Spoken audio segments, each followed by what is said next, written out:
On lisait les prophètes comme Paul le rappelle chaque sabbat. C'était la coutume de lire la loi et les prophètes chaque sabbat. Et il a remarqué que ce n'était pas une heure particulière de cette journée que cela se pratiquait, mais c'était pendant toute la journée du sabbat que la loi et les prophètes étaient lus dans les synagogues. Il est dit que les chefs eux-mêmes et que les habitants de Jérusalem qui allaient au temple entendaient cette lecture des prophètes. Malgré cela, ils n'ont jamais écouté la voix des prophètes. Ils n'ont pas saisi cette voix intérieure qui était beaucoup plus que le fait d'entendre la lecture audible des écrits des prophètes. Ils ont donc perdu tout ce qui était préparé pour eux. Comme nous le fait voir ce 13e chapitre des Actes, Actes 13, 27, 15, 2. Les apôtres se sont alors tournés vers les gentils car ils avaient un cœur disposé à écouter. C'est quelque chose de sérieux et de très important. Cela nous incombe de chercher à entendre la voix des prophètes pour pouvoir connaître vraiment ce qu'ils déclarent. Considérons cette parole, ils l'ont méconnue, et les voix des prophètes. Pourquoi ils n'ont pas connu Jésus? Pourquoi ont-ils ignoré les voix des prophètes? La réponse à cette double question est fondamentale, c'est ce qui nous occupera maintenant. Et ceci nous conduit au cœur, à la racine même des choses. La réponse à cette question, c'est qu'ils ne voulaient pas accepter la croix. C'est la raison même de toute cette tragédie. Ils ne voulaient pas admettre un Messie souffrant, ils avaient leur propre conception du Messie et de ce qu'il serait et des conséquences de son avènement, et tout ce qui ne correspondait pas à leur pensée non seulement n'était pas accepté mais devenait une offense.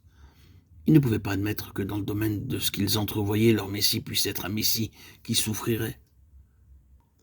Cependant, les prophètes ont toujours parlé de ce Messie souffrant. Ésaïe, dans le chapitre 53, décrit de manière évidente ce que serait ce Messie souffrant. Cependant, il commence en disant qui a cru notre message. Je pense qu'il ne faut pas beaucoup plus d'évidence pour démontrer que c'était là leur attitude.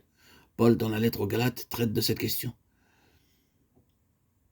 Et vers la fin de la lettre, il parle de l'offense, du scandale de la croix, et il le dit à propos des judaïsants qui étaient sur ses talons en tout lieu, cherchant à causer un préjudice à son ministère et qui à plusieurs occasions l'ont fait souffrir.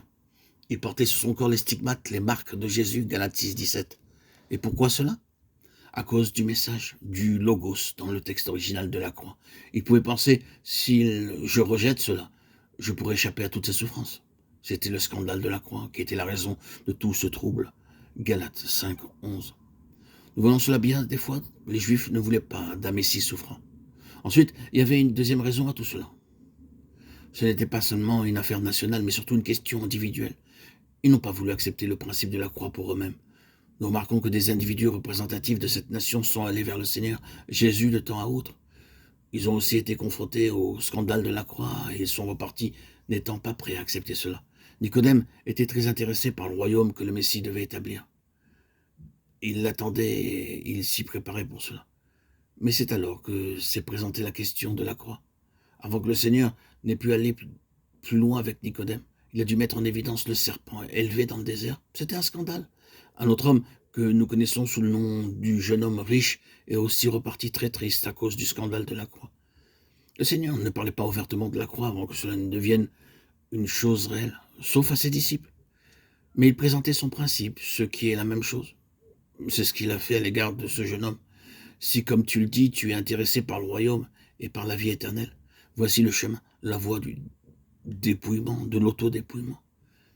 Il repartit tout triste, car il possédait de grandes richesses. Matthieu 19, 22. Le Seigneur dit alors qu'il est difficile à ceux qui ont des richesses d'entrer dans le royaume de Dieu. Luc 18, 24. Le scandale de la croix l'avait conduit à prendre une autre direction.